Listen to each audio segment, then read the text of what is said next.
យើងចាប់ដើមបន្តពីវគ្គមុនបន្តទៀតវគ្គនេះយើងយកចំណាយឆ្ងាយតែម្ដងបាទដើម្បីដល់ទីតាំងហើយយើងក៏ចំណេញលុយ 20000 និង experience ផងដែរមកខាងយើងយកឆ្ងាយហ្មងទៅបាទយើងចាប់ដើមយកទំនិញទៅឲ្យគេបាទយើងចាប់ដើមចេញដំណើរទៅ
ទីបំផុតយើងមកដល់ឃ្លាំងដែលទម្លាក់តំណែងហើយ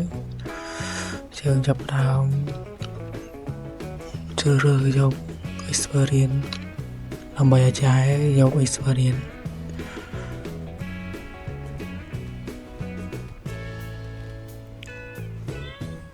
តាសាបងអាចារ្យនៅពេលយប់ម្ដងបាទអាចារ្យពេលយប់ពិបាកបើខ្លាំងណាស់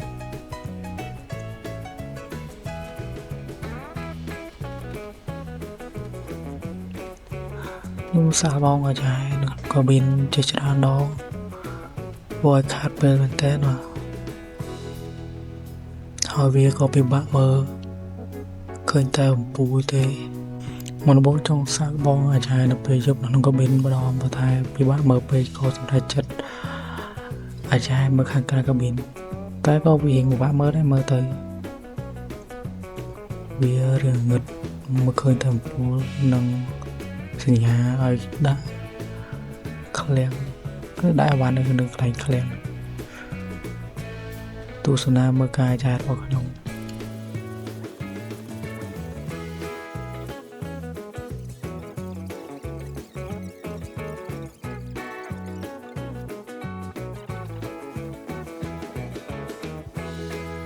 ការចាយថយក្រោយបានដល់ទីបញ្ចប់ហើយរឿងយូរដែរនឹងអាចារ្យច្រើនយើងទទួលបាន experience 141 185 133 164 និង 40យើងនៅលេខ12ឡើយទេ